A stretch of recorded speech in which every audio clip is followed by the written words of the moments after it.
culturelle au Sénat.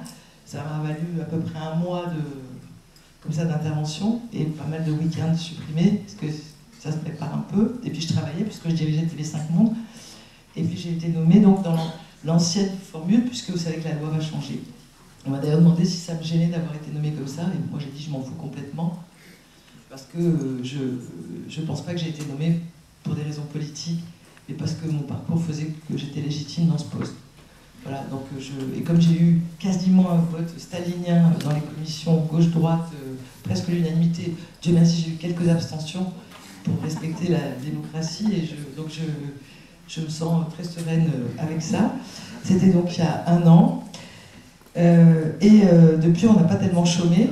Effectivement, on a changé de nom.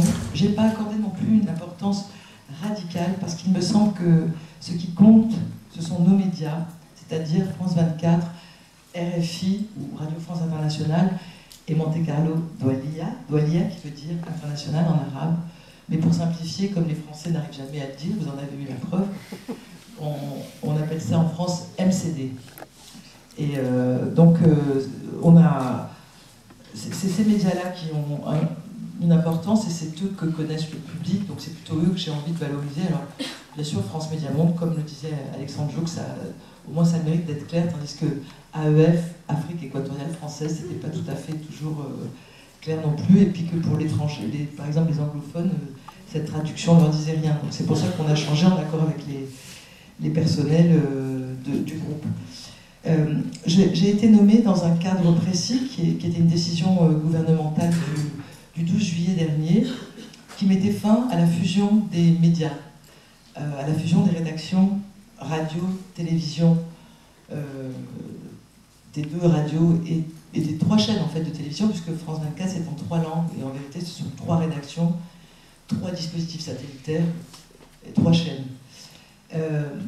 Et en même temps, la décision confortait le fait que c'était une société unique, donc avec des directions transverses, comme la direction de la distribution et du marketing, à laquelle Karine Oswald, ici présente, que j'avais oublié de présenter, ce qui est vraiment pas bien, parce que c'est grâce à elle que je suis là. C'est une Marseillaise, elle est journaliste, et elle dirige aujourd'hui la direction de la distribution, diffusion de nos médias pour tout le monde arabe et la Méditerranée. Donc de Tanger à au Mans, voilà. Donc elle sillonne tous ces territoires pour justement permettre à nos médias d'être reçus partout dans le monde, et donc en l'occurrence là. Alors, cette décision de mettre fin à la fusion, on pourrait y revenir, c'est intéressant. On parle de convergence des médias, on annonce dans un certain nombre de grands médias internationaux que radio, télé, nouveaux médias, en plus évidemment nouveaux médias, c'est la même chose. Là, bizarrement, d'ailleurs, on fusionnait les rédactions, mais on crée une rédaction, donc on fusionnait radio-télé, et on créait une direction des nouveaux médias, site internet. Comme si les nouveaux médias, par essence, créaient de nouveaux contenus, un nouveau positionnement éditorial. Et donc, moi, c'était... Alors moi, je pense que tout journaliste peut être un journaliste de radio, un journaliste de télé, faire aussi des nouveaux médias, peut-être pas tout le temps en même temps. Et que par ailleurs, les médias ont des spécificités, et qu'il n'y a rien de pire que de la radio filmée à la télé, et que par ailleurs, à la radio, une émission de télé, ça ne donne jamais la même intimité qu'un vrai studio radio. Ça n'empêche pas qu'il y a tout à fait des synergies possibles, des choses à faire ensemble, mais je trouve que c'est appauvrir finalement la spécificité de chaque média que de faire du plum pudding et de tout mélanger. Et par ailleurs, qu'on soit en radio ou en télé, on va le voir, hein, les nouveaux médias, il faut les traiter. C'est pas une chose à part, mais c'est une chose qui est partout. Donc, dans ce cadre renouvelé, donc décidé par le gouvernement d'une société unique avec des rédactions distinctes, j'ai pris mes fonctions. On a fait un plan stratégique qu'on a rédigé, qui est un peu lourd, hein, il fait 81 pages. Ça a été participatif, c'est-à-dire qu'on a fait des séminaires le samedi sur base du volontariat, de 9h du matin à 9h du soir, avec jusqu'à 450 personnes qui étaient là et des contributions écrites, et on a essayé de sortir la substantifique moelle de nos rêves, au fond, parce que c'est ceux qui gagnent et ceux qui rêvent le plus fort, donc on a rêvé tous un bon coup ensemble, et vous allez voir tout à l'heure qu'on est assez nombreux, donc quand on rêve, ça peut faire bouger les choses. Ce que je voulais vous dire aussi, c'est avant de commencer, de rentrer un peu plus dans le détail, j'ai fait un plan avec un grand 1, en bleu, tout ça. C'est que cet audiovisuel extérieur français s'inscrit dans une longue tradition de la France. Aujourd'hui, les gens se gargarisent un peu avec le mot soft power. Ça m'énerve chaque fois qu'on invente un mot anglais pour dire un truc qu'on faisait depuis longtemps en français. J'adore l'anglais, hein, mais je veux dire, chacun son jardin secret, ou pas, qu'on a le droit de cultiver. Donc, la France, dès le 19e siècle, a été sans doute la première à créer, par exemple, des lycées français à l'étranger, où les nationaux des pays où ils étaient implantés avaient le droit de venir. Et c'était un signe fort d'amitié ou d'ouverture à l'autre. Cette ouverture à l'autre, comme conviction qu'elle doit fonder les relations internationales des pays, entre sociétés civiles, je trouve que c'est une belle idée. Et c'est plus joli aussi que diplomatie d'influence, qui a l'air d'être un peu sournois, on va influencer les gens comme ça. Donc là, c'est de la diplomatie culturelle. Et ça a été vrai avec les alliances françaises, qui datent aussi, qui ont 140 ans. Enfin, je crois qu'il n'y a pas d'autres exemples dans le monde d'associations de droit local. Il y a des alliances françaises mexicaines qui sont de droit mexicain, sud-africaines qui sont de droit sud-africain, qui se sont constituées avec des locaux qui décidaient, qui voulaient défendre la langue et la culture française. Je crois qu'il n'y a pas un pays qui a eu un tel cadeau dans le monde. Et pourquoi? Alors, je me suis souvent demandé d'ailleurs pourquoi, parce que j'ai eu à m'en occuper à un moment de ma vie. Souvent, les Lumières, ça continue à intéresser, à rayonner. Ça intéresse les gens. Et y compris des jeunes, y compris dans des lieux improbables comme je me suis trouvée au Japon avec une conférence de presse où il y avait un peu moins de journalistes que là, mais il y avait quand même plus de 100 journalistes japonais et qui m'ont pendant 2 heures parlé des auteurs français, qui m'ont posé des questions sur Proust, avec une connaissance invraisemblable. Enfin, donc je pense que loin de toute arrogance, il faut être aussi conscient qu'on a peut-être un patrimoine dont on hérite et qu'on peut continuer à porter, en partage toujours avec cette idée d'altérité de l'autre. Donc c'est dans ce cadre-là qu'on s'inscrit et que, disons que la France, à chaque nouvel outil qui s'est créé, dès l'entre-deux-guerres, c'était l'ancêtre des RFI postcoloniales, et puis après, il y a eu la période où la France a créé des radios arabophones françaises, soit seules comme Monte Carlo Doualiya, soit en partenariat comme Médien, vous connaissez peut-être, qui est une belle radio franco-marocaine. Et puis ensuite, la France a participé à des opérateurs multinationaux. TV5 Monde, qu'on citait, qui est francophone, qui n'est pas un outil seulement français, mais aussi Arte, qui est un outil multilatéral, Euronews, qui a été créé par la France, qui est un outil multilatéral. Et puis ensuite est venu le temps de France 24, après la guerre d'Irak, parce qu'il y avait Al Jazeera, parce que CNN avait pris son envol avec la première guerre d'Irak, tout ça a contribué à faire penser qu'il était utile, dans une démarche multilingue, d'avoir un outil qui soit simplement franco-français. Voilà, donc aujourd'hui, France Média Monde, alors on va peut-être se regarder les chiffres, si on y arrive, sinon je vous l'ai dit. Oh, je peux le dire. Voilà. Alors, c'est 248 millions d'euros de budget. Alors, quelques comparaisons, parce que ça fait beaucoup quand on regarde ça comme ça. Juste pour avoir un ordre de grandeur, le budget de France Télévisions, c'est 2,8 milliards. Le budget de Radio France, c'est 600 millions. Le budget d'Arte, côté français plus côté allemand, c'est aussi un peu plus de 600 millions dans ces eaux-là. Et donc, l'audiovisuel extérieur, si je rajoute le budget de TV5, qui est de 75 millions, et si j'enlève les 12 millions de recettes propres qu'il y a là-dedans, là, enfin, en tout cas, l'effort public, ça représente moins de 9% du budget de l'audiovisuel national, qui est consacré à l'international. 1703 salariés équivalents temps plein, ça veut dire qu'il n'y a pas que des... Enfin bon, je laisse tomber. Voilà, 1700 salariés, et 1069 journalistes, y compris les pigistes équivalents temps plein, pigistes pas que les permanents. Mais c'est 66 nationalités, 14 langues. C'est très important. Parce que moi, ça ne m'aurait pas intéressé d'aller à l'audiovisuel de l'extérieur à l'époque et France Média Monde aujourd'hui si on avait été bien au chaud qu'entre Français. Ce qui est intéressant, c'est cette confrontation-là. C'est de là que sort quelque chose qui ressemble un tout petit peu à de l'information. Elle est objective, c'est peut-être un grand mot, mais pluriel. Enfin, je dis pas ça pour. C'est pas que le France Média Monde serait pas objectif, hein, c'est que pour moi, le concept d'information objective est à prendre avec des pincettes. Alors, et on a en plus à peu près d'1 million de correspondants. Dans le monde. 1 millier. Qu'est-ce que j'ai dit, 1 million? Pas bien. J'ai la folie des grandeurs. Alors, pour vous donner d'autres ordres de grandeur, par exemple, BBC World Service, c'est 333 millions d'euros. Donc, pour que vous ayez des ordres de comparaison avec nos chiffres, CNN International, c'est 650 millions d'euros. Voilà. Donc, Al Jazeera, sûrement plus de 600 millions d'euros aussi. Ce qui fait que quand on n'a pas d'argent, il faut avoir beaucoup de talent. Enfin, on en a quand même, hein, je ne me plains pas. Alors, donc on a, comme je vous le disais, travaillé, on a fait un plan stratégique dans le but d'être vraiment présent, pas seulement, sûrement pas pour faire cocorico, ni même pour être la voix, enfin, si on est la voix de la France, en tout cas pas la voix du gouvernement français, ça c'est clair. C'est un point qui est non seulement dans le cahier des charges, dans le plan stratégique, mais qui sera dans la charte des journalistes. Mais c'est aussi l'idée que si notre paysage audiovisuel mondial devait se résumer en 2 grands types de tendances, la standardisation d'un côté avec des chaînes anglophones qui ont des moyens, et certaines chaînes arabophones qui ont aussi des gros moyens, et puis le repli communautaire pour tout le reste, avec une sorte de frilosité générale et une absence justement d'altérité, ce serait pas bon. Donc en existant, rien qu'en existant, on contribue au pluralisme du paysage audiovisuel mondial, et c'est déjà, peut-être que c'est le premier objectif déjà, en soi.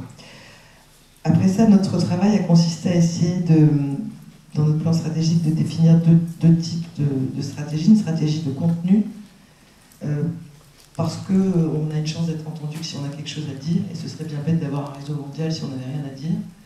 Donc on a essayé de définir des contenus porteurs de sens pour que nos médias soient référents et singuliers. Et je pense qu'on a de la matière dans ce pays pour avoir des choses à dire singulières. Et puis, deuxièmement, une stratégie pour développer cette présence mondiale, parce qu'on est sur des marchés qui ne nous attendent pas, qui sont hyper violents et compétitifs. Et donc, pour définir ces 2 types de stratégies, quel positionnement en termes de contenu et quelle stratégie de développement international et de présence internationale, on a commencé par étudier de près les évolutions du paysage audiovisuel mondial. Et je vais d'abord résumer en 4 points les grands enjeux de ce paysage actuellement. Ça change tout le temps, mais actuellement. Évidemment, la première révolution, c'est celle des nouveaux médias. Et dans cette révolution des nouveaux médias, il n'y a pas encore de... ça va venir, mais... moi, je pense que les 3 principaux points, c'est la mobilité, qui est une immense révolution, la mobilité, la grande révolution. Il y a, je sais pas s'il y a des choses... Bon, c'est pas du tout la bonne fiche, mais ça fait rien, je viens. La mobilité, c'est la première grande révolution. Les réseaux sociaux, c'est évidemment la deuxième grande révolution, dans cette révolution des nouveaux médias. Et puis le multi-écran, la capacité à consommer simultanément plusieurs médias, c'est un mode de consommation des contenus qui est en train de se généraliser et qui implique certaines formes d'écriture. Voilà, alors donc on a forcément pris en compte ces évolutions qui se vérifient dans pratiquement toutes les zones du monde, y compris dans des zones qui a priori ne seraient pas développées. Par exemple, la mobilité explose en Afrique, clairement.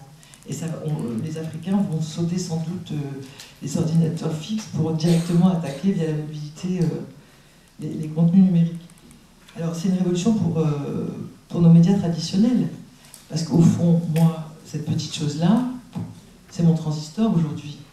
Et d'ailleurs, je vous invite vivement à télécharger immédiatement les applications de RFI, puisque, comme le rappelait Alexandre Joux, nos médias sont interdits de séjour en France, nos médias internationaux. Donc, comme vous ne pouvez pas voir, enfin, vous avez un petit peu d'RFI là en ce moment, vous n'avez pas RFI 24 heures. Pour les arabophones qui pourraient être dans la salle, vous n'avez pas MCD 24 heures.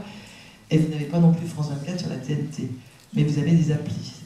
Et ça, c'est un bon transistor, mais mon iPad, c'est une bonne télévision aussi, je trouve. Puis mon écran d'ordinateur aussi, donc comme vous êtes de la génération Y. Vous devez savoir utiliser ça. Alors, en même temps, il faut faire attention avec ces engins. Attends, j'avais pas prévu encore de commenter la précédente. Bon, bien sûr, vous comprenez, ce tableau, il raconte en combien de temps on peut toucher 50 millions d'utilisateurs. Vous voyez que pour la radio, il a fallu 38 ans. Quand une radio se créait, il fallait 38 ans pour qu'elle atteigne le seuil des 50 millions d'utilisateurs. Pour la télévision, le temps c'était incroyablement réduit, puisqu'il y avait seulement 13 ans. Internet, ça a mis 4 ans pour toucher 50 millions. Facebook, en moins d'un an, c'était déjà 200 millions d'utilisateurs. Donc il y a une sorte d'accélération de l'histoire.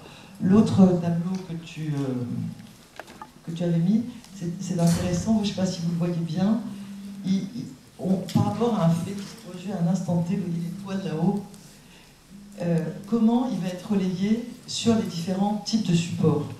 Vous voyez que sur les réseaux sociaux, il va y aller tout de suite, sur Twitter, sur Facebook, etc. Ensuite, le premier média qui va être dans la réactivité, c'est la radio. C'est beaucoup moins lourd que l'image. C'est même moins lourd que l'impression. Évidemment, on peut écrire sur Internet, ça marche aussi. Hein, mais je veux dire, la presse écrite, l'impression, ça met forcément des contraintes et du temps. De la même façon que l'image, elle est plus lourde à gérer que le son. Donc c'est la radio qui sort en premier, ensuite arrive la télé.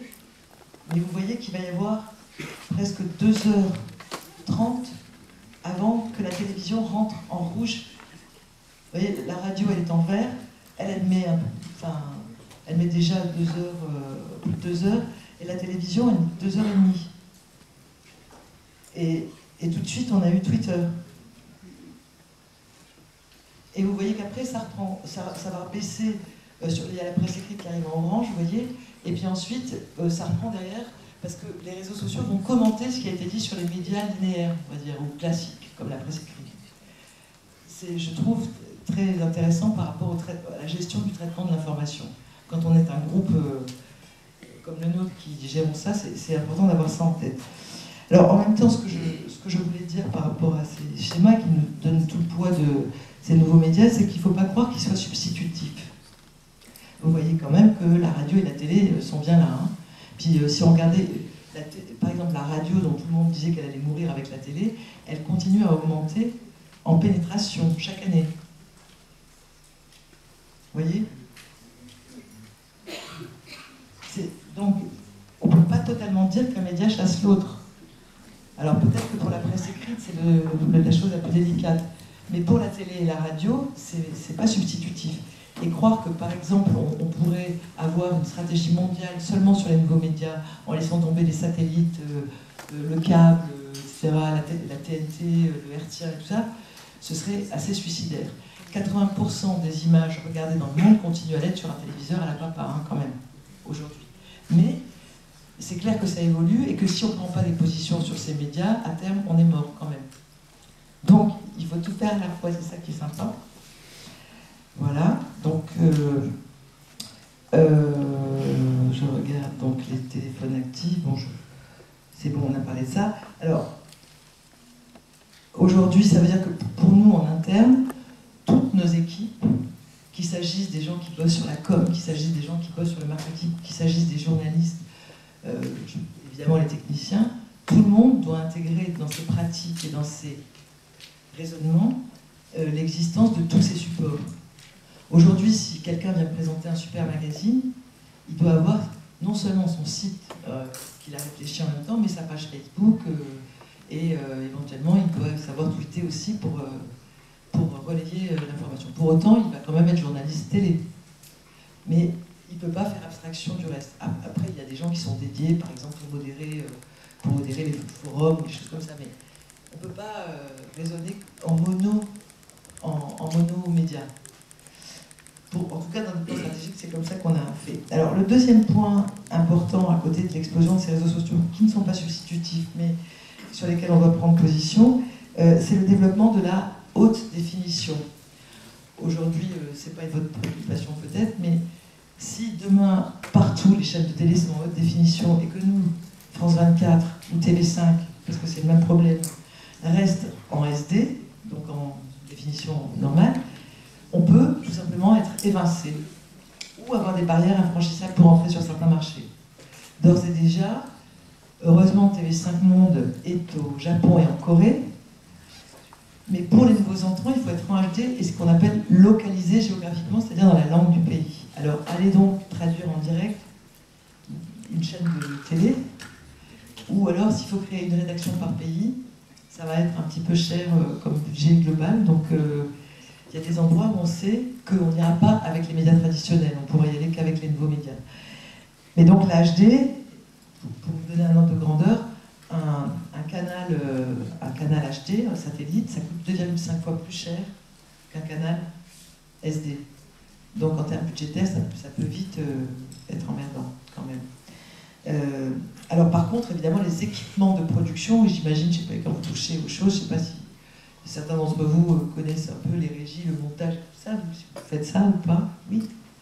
Enfin, en tout cas, de plus en plus, les équipements, ils n'existent qu'en HD, pour les images. Hein. Donc aujourd'hui, quand on est en train de renouveler la régie de France 24, tout le matériel est en HD et on peut être amené à le dégrader parce qu'on n'a pas la capacité satellitaire en HD.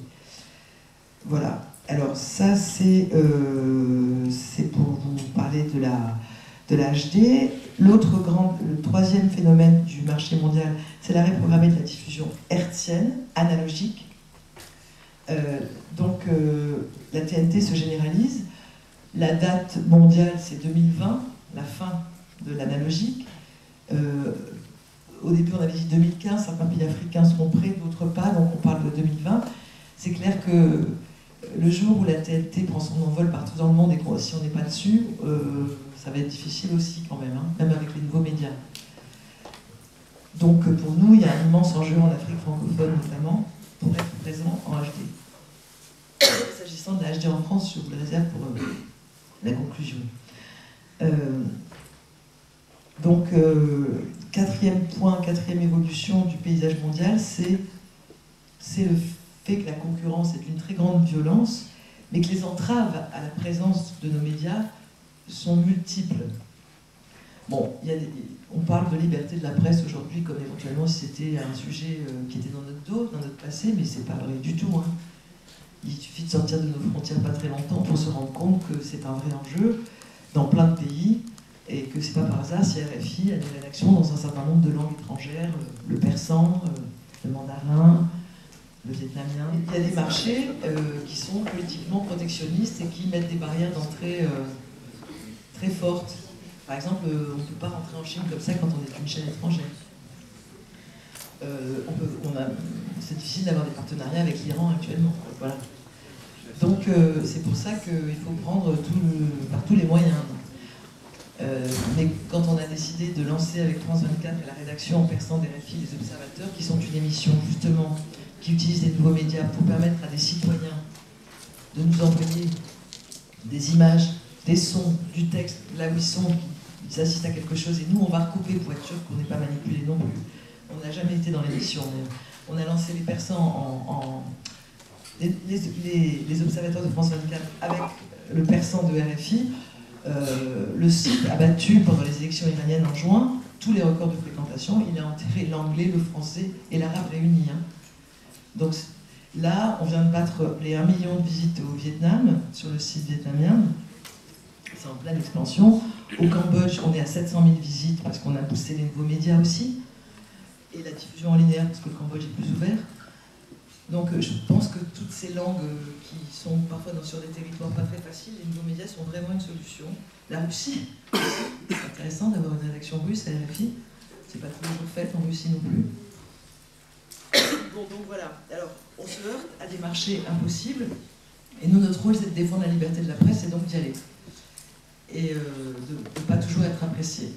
On se fait souvent engueuler, parfois on se fait blesser, parfois on se fait tuer, puisque ce sera l'anniversaire de la mort de Jean-Hélène cette année-là, en Côte d'Ivoire. Et d'ailleurs, la Côte d'Ivoire va le décorer en signe fort. Voilà. Mais il a été quand même tué d'une balle dans la tête. L'année dernière, j'étais à Bujumbura pour sortir un journaliste de RFI de prison.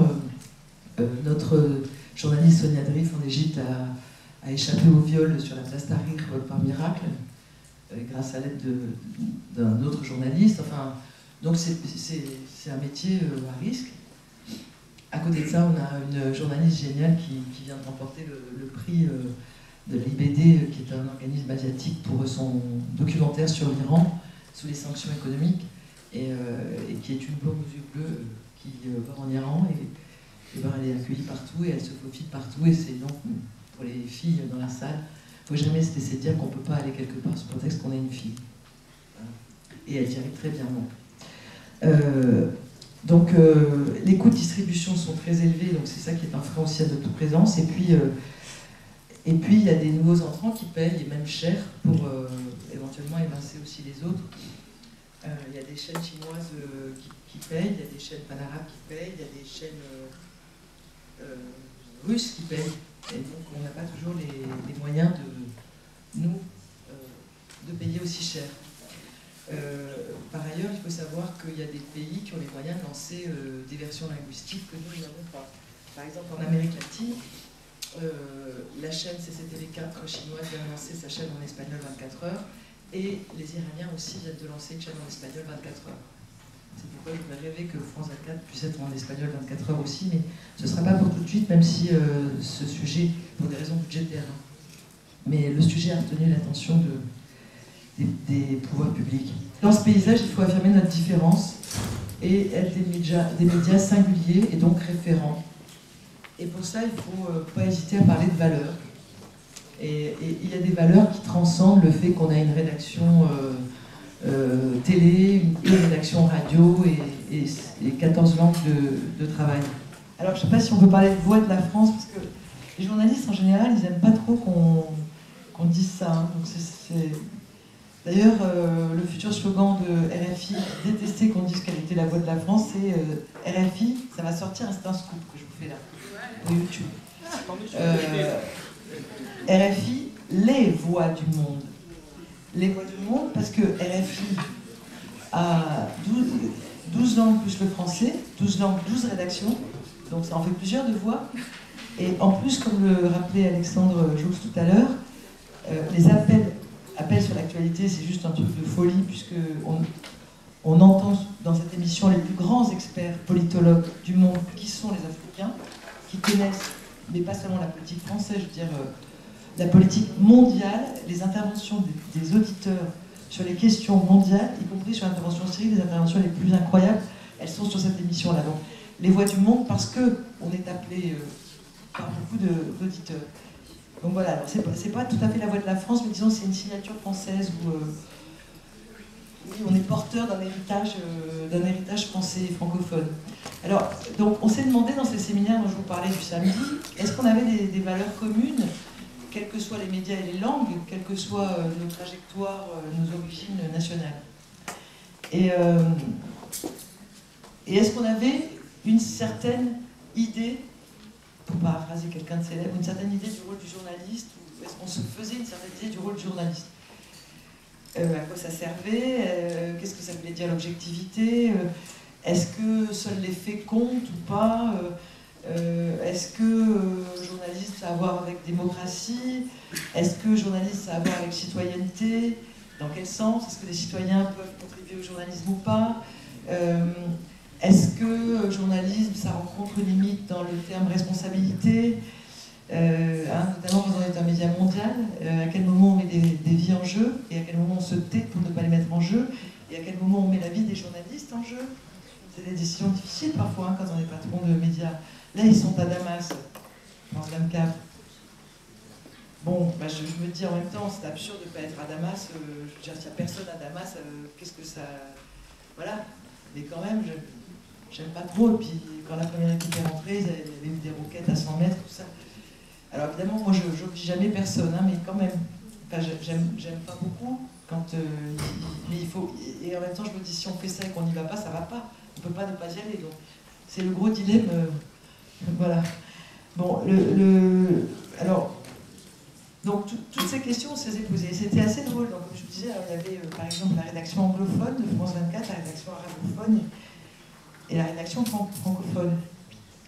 Je schématise un peu, hein, je vais toujours simplifier un peu pour que ce soit plus clair, mais disons, les Français, on aurait pu résumer leur position, et d'ailleurs elle a été résumée par un des journalistes par la phrase de Godard.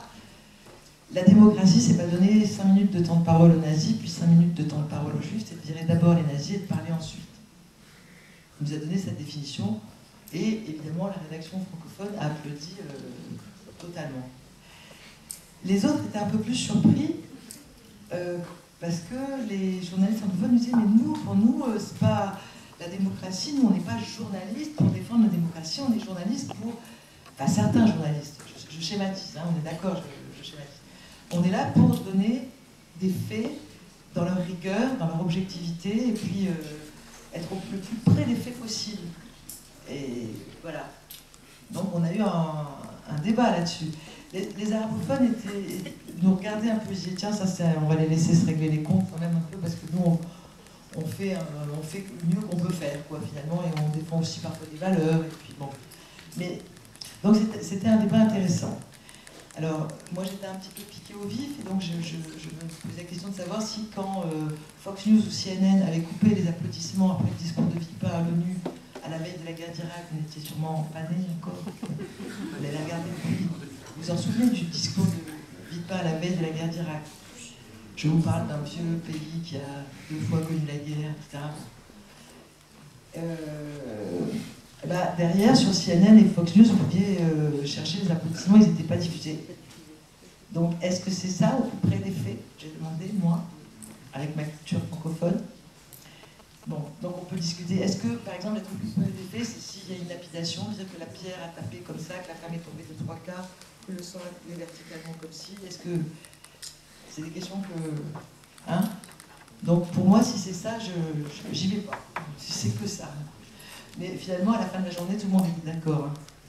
Parce que même si on doit décrire les faits au plus près dans la rigueur et pas mélanger tout le temps son avis, son opinion et tout ça, il y a quand même un socle de valeurs communes qu'on a le droit de revendiquer dans une charte. Je pense. En tout cas, c'est mon avis et je le partage en quelque sorte. Donc, on a eu d'autres débats. Quand on est comme ça en 14 langues, comment on traduit certains concepts? C'est pas évident, tous les concepts ne se traduisent pas comme ça. Toutes les langues ne disent pas les mêmes choses. Et c'est souvent des transpositions. Pour faire une bonne traduction, il faut réinventer autre chose. Alors il y a un mot particulièrement embêtant en français, en France, dans la tradition culturelle de ce pays, depuis 1905, c'est le mot laïcité. Il n'y a pas vraiment de traduction en anglais et en arabe. Alors on a eu un débat là-dessus. Comment on dit? Et je ne sais pas comment c'était en persan et en mandarin, parce que il n'y avait pas les rédactions, ce débat-là, il n'y avait pas les rédactions d'RFI. Donc, comment on fait? Parce que secularization, ça ne veut pas dire laïcité. Vous savez tout ce que ça veut dire, laïcité? Ça ne veut pas dire du tout athéisme non plus, hein, parce que ça, c'est encore un débat. Ça veut dire juste neutralité de l'État par rapport à toutes les religions et à l'absence de religion aussi. On n'a pas de religion étatique. Et la source du droit n'est pas religieux. Et donc, on est impartiaux. Ce concept-là, il n'y a pas de mot toujours pour le dire dans toutes les langues. Et il y a eu un débat d'ailleurs pour la langue arabe, et le mot qui est sorti, c'était athéisme. Alors, non, c'est pas ça. C'est important quand même. Donc c'est pour ça qu'on s'est dit qu'on avait besoin d'une charte transverse et d'un glossaire. Puis il y a d'autres mots compliqués comme négationnisme, révisionnisme, c'est quoi la nuance, tout ça, que ça veut dire. Puis il y en a plein d'autres en économie aussi. Il y a plein de concepts. Et puis il faut pouvoir nommer les choses dans les différentes langues. Par exemple, moi je trouve qu'il est impératif de parler anglais, bien sûr, mais parler franglais, j'aime moins. Je trouve que s'il existe un mot dans notre langue, par amour, des choses bien faites, c'est bien de l'utiliser aussi, voilà, et de parler très bien l'anglais si on peut, hein, c'est vachement bien l'anglais, pas du pidgin, et en même temps de parler vachement bien le français, parce que, et les gros mots font partie de parler vachement bien le français. L'argot, tout ça, c'est des gros mots, donc ça prend de la place, c'est bien aussi.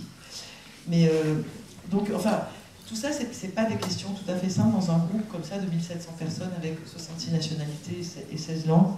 Et c'est important d'avoir ces débats. Et c'est aussi une richesse, évidemment, parce que personne ne pense pareil. Et qu'on se rend tous compte qu'on est quand même le produit aussi d'une culture. que ce qu'on appelle l'objectivité, c'est quand même une part d'histoire, de trajectoire personnelle, du pays dans lequel on est né, de langue qu'on parle, et qui façonne notre façon de penser, qui nous donne accès à certains savoirs. C'est pour ça que, moi, la solution, c'est toujours le pluralisme. Et je cherchais tout à l'heure, et j'ai pas retrouvé le Libé d'hier, peut-être que vous l'avez quelque part, mais vous verrez qu'il y a un article sur Al Jazeera aux États-Unis. Et c'est un Américain qui parle, et j'ai oublié son nom. J'ai pas bien la mémoire des noms. Alors il parle de toutes les langues en anglais qui sont comme ça sur le territoire. Et puis il dit oui, je zappe, je regarde BBC, je regarde Al Jazeera, je regarde ici, je regarde ça, je regarde France 24. Finalement, celle que je préfère, je crois que c'est vraiment France 24 parce que c'est la plus complète. Elle fait le tour de tous les points de vue. Je raconte pas d'histoire. Hein. Vous pouvez regarder dans les médias. Donc c'est ça quoi en fait l'idée. Alors, dans les engagements communs de nos chaînes, outre donc ces questions que je viens d'évoquer, il y avait l'idée de mettre l'humain au cœur de nos programmes. Parce que l'histoire, elle ne s'écrit pas seulement avec les gouvernements, les organisations internationales, les États, etc. En plus, à l'heure du numérique, des réseaux sociaux et tout ça, elle s'écrit à plein d'échelles. Et l'humain, c'est pas mal comme unité de mesure. Elle évite bien des errements. Donc on s'est dit qu'on avait envie de parler des êtres humains de cette planète et de les mettre au cœur de nos émissions. On a lancé des émissions autour de ça d'ailleurs. Je parlais des observateurs, là on a fait ça, mais on a également fait une autre émission qui s'appelle, on a fait une émission pour aller voir les observateurs quand ils sont d'accord. On va regarder qui sont ces gens qui ont éventuellement à un moment pris la décision de nous envoyer une information. Puis on a fait une émission qui s'appelle Billet Retour sur France 24, qui nous permet d'arrêter le temps un petit peu, dire stop. On arrête, un fait ne chasse pas l'autre, et on tourne les caméras dans le sens inverse de la marche, on remonte le temps, et on va voir un lieu qui a été meurtri, martyrisé, qui a subi un cataclysme, Fukushima, Port-au-Prince, mais ça peut être au Kosovo, ça peut être dans plein d'endroits qui ont été des villes meurtries, ça peut être aussi Bagdad. Et c'est intéressant de voir comment les citoyens, les humains, reconstruisent la vie après, comment l'être humain est plus fort qu'il est incroyablement imaginatif. Donc on a lancé cette émission par exemple. Et pour RFI, je crois que c'est un fil rouge aussi, la participation des auditeurs massive et la preuve que ce sont les humains aussi qui font les contenus de nos antennes. Bien sûr, je disais promouvoir la liberté, l'indépendance et le pluralisme de l'information, parce qu'il y a bien des pays où c'est pas du tout le cas.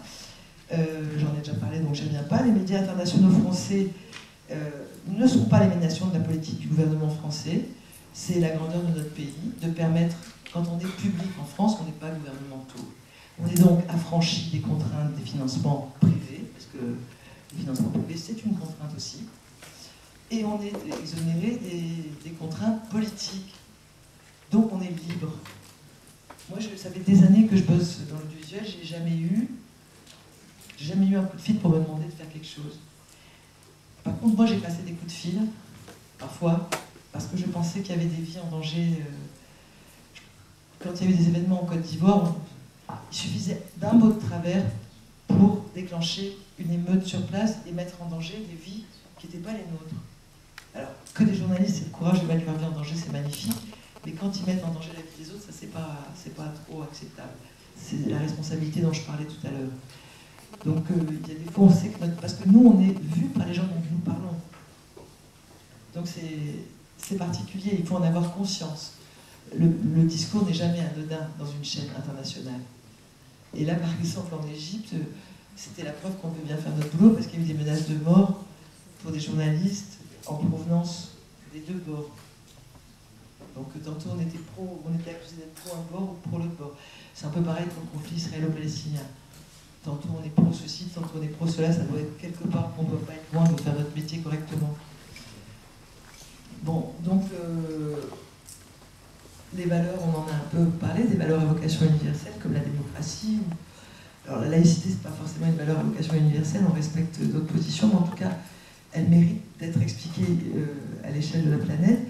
Puis il y a une valeur qui me tient particulièrement à cœur, enfin moi j'estime que c'est un principe philosophique, éthique, humaniste, c'est l'égalité des hommes et des femmes.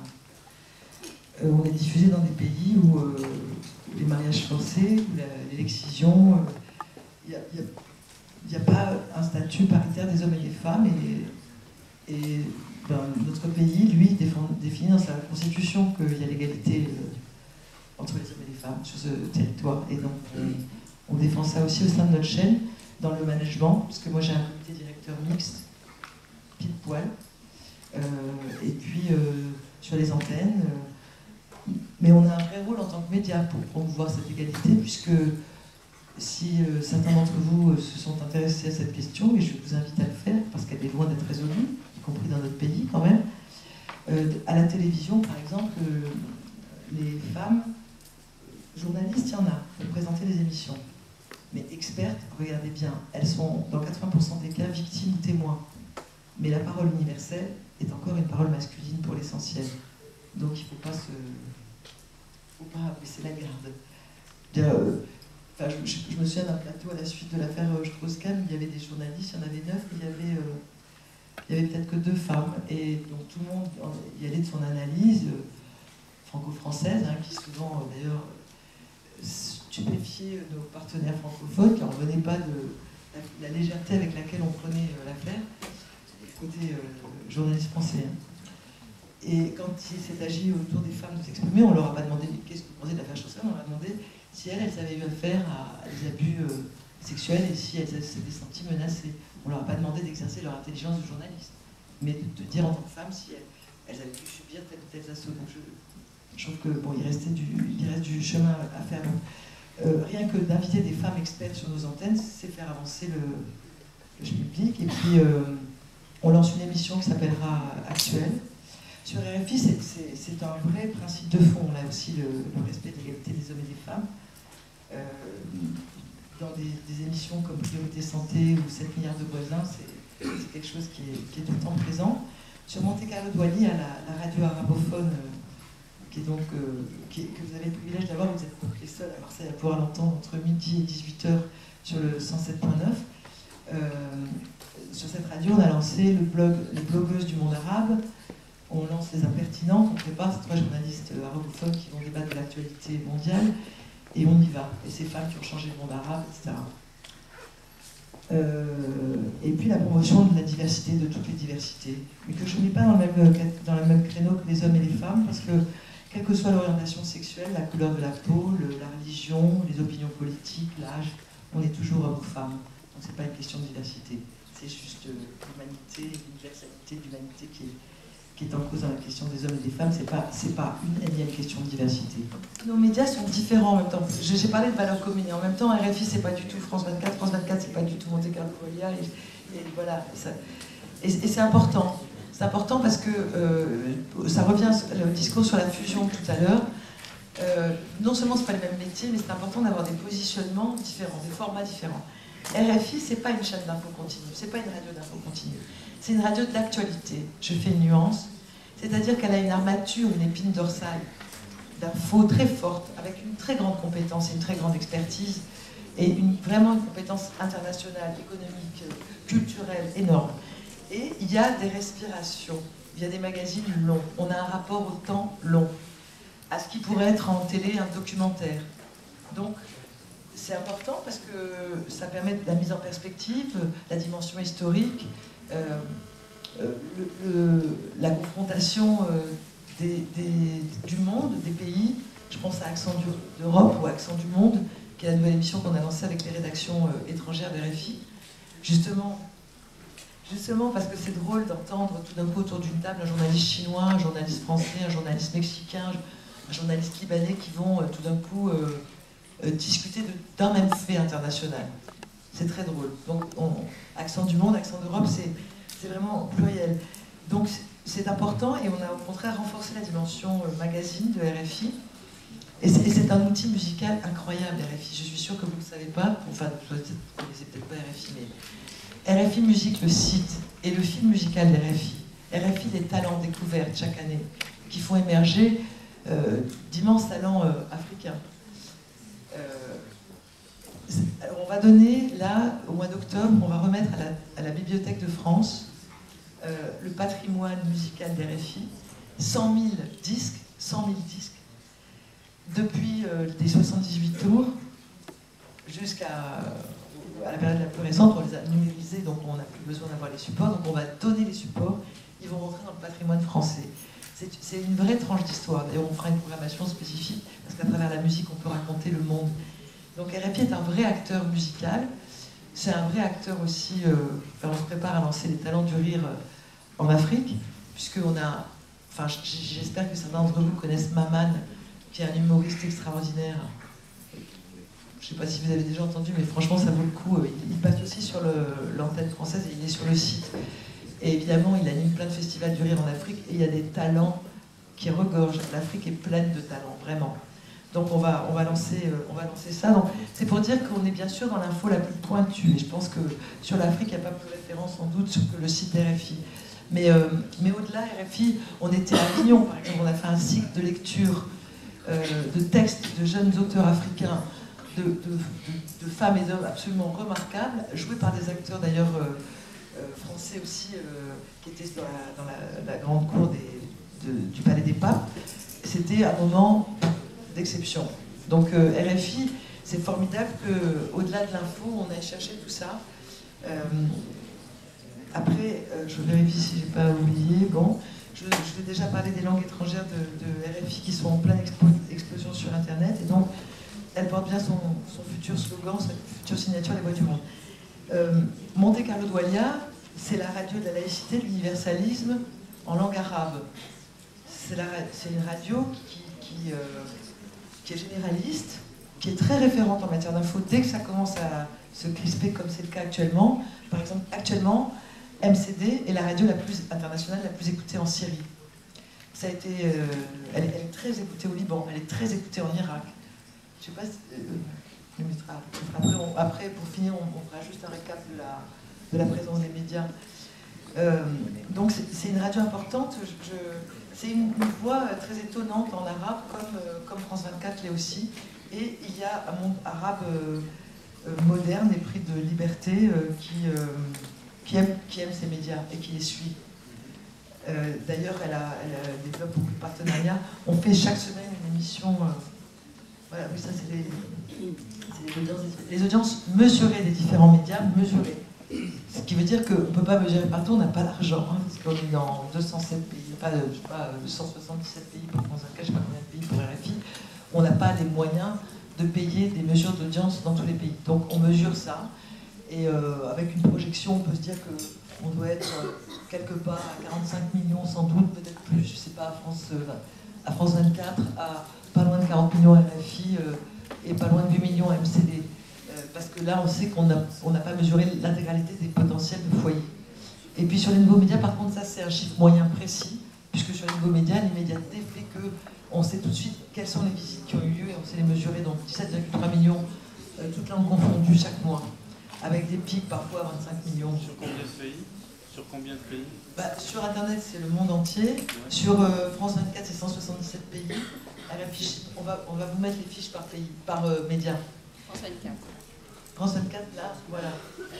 France 24, 220 millions de foyers actuellement à l'instant où je vous parle, mais on a signé 30 millions de foyers en Inde et on vient de signer au Kenya sur la TNT, donc on sera beaucoup plus que ça d'ici la fin de l'année.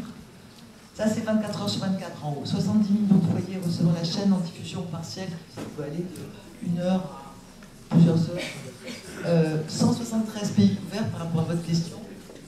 On n'est notamment pas très présent en Amérique latine, insuffisamment encore présent en Asie. Il y a des endroits où on est interdit, même, comme en Chine. Donc, voilà.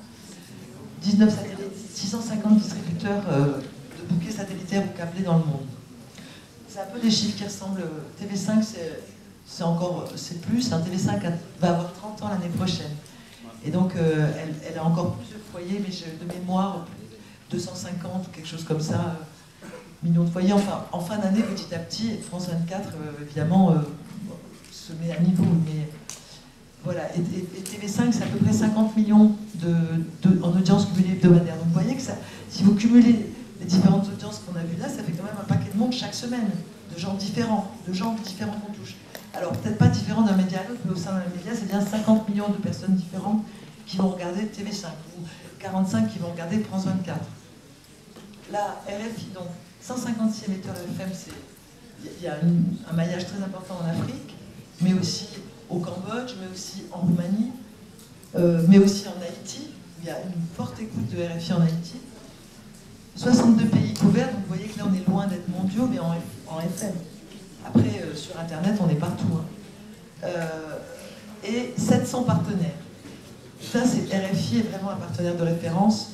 Elle a beaucoup de radios qui reprennent ses programmes. Et enfin, donc, Monte Carlo Doualiya, 27 émetteurs FM dans des pays comme je disais, alors Irak, Syrie, Libye. Alors en ce moment, c'est un peu délicat, mais aussi Mauritanie, Yémen, bande de Gaza. Enfin, il y en a dans tout le monde arabe. 13 pays, donc, 7 satellites. Et là, elle est en grande montée en puissance. Depuis qu'on a vraiment rajeuni les programmes et mis de la pertinence et même aucun tabou, du coup, on démultiplie les partenariats là, avec une radio égyptienne. On a maintenant une émission hebdomadaire conjointe à Oman, en Tunisie, et plus que jamais finalement, parce que si vous entendez les gens, on dit les nouveaux médias, c'est plus la peine d'avoir de longues moyennes, les FM, tout ça, c'est fini. Si on n'avait pas notre émetteur en moyenne actuellement à Chypre, eh bien, MCD ne pourrait pas être diffusé en Syrie et ne serait pas la première radio internationale en Syrie, actuellement. C'est pas totalement anodin. Voilà. Voilà le positionnement pour MCD. Pour France 24, je reviens sur son positionnement éditorial. Moi, je revendique que c'est à la fois une chaîne d'infos très continue, et du coup, on a commencé à certaines tranches à de l'info tous les quarts d'heure, pas toutes les heures, pas rediffuser tous les quarts d'heure, de l'info fraîche. Donc c'est très continu. Bien sûr, c'est multilingue, et parce qu'il faut s'adresser aux gens en français quand ils comprennent, mais dans leur langue aussi. Mais je pense qu'on a défini la règle des 3 R. Très continu, c'est la réactivité. On a un réseau sur le terrain, il faut prendre l'antenne, faire quand il y a quelque chose qui se passe, il faut casser les antennes, etc. Et en même temps, il faut de la rigueur. C'est ce dont je parlais par rapport à une prise d'otage. On ne fait pas le scoop. On ne diffuse pas ça. Et on ne le vend pas. C'est comme ça. Et je veux dire, il n'y a pas un journaliste qui n'est pas d'accord avec ça. Hein. C'est pas moi qui, dans mon coin, décide ça. C'est vraiment une volonté collective. Mais il y a le recul. Et moi, je pense qu'on a des super grands reportages, que ce soit sur RFI ou France 24, qui raflent les prix. On a eu quand même le prix Albert Londres pour la Colombie à balles réelles de Roméo Langlois. C'est pas rien, il a 36 ans. Hein. Et là, Pascal Pergaud, dont je vous parlais, je crois qu'elle est une jeune femme, elle a eu aussi un prix prestigieux. Avant ça, Mathieu Mabin avait eu un prix, il a couvert, la prix de la capture de Kadhafi. D'ailleurs, nos journalistes sont en première ligne, c'est vraiment des baroudeurs. Et les filles aussi. Donc c'est formidable. Mais on est encore dans l'actualité. Je pense que dans les chaînes d'infos continues, il faut des formats documentaires courts, mais qu'il faut du documentaire. Si j'avais plein de sous, je le ferais déjà. Comme on n'en a pas totalement... Mais je crois qu'on a une signature française documentaire, et que d'ailleurs, parmi vous, il y a des gens qui vont se retrouver un jour en train de faire des documentaires. Parce qu'il y a plein de journalistes qui en font, ou de réalisateurs qui... Voilà, donc c'est une belle écriture, le documentaire. C'est une écriture intelligente. Et donc, je crois qu'il nous en faut, c'est ça que j'aimerais faire, mais bon, question d'argent.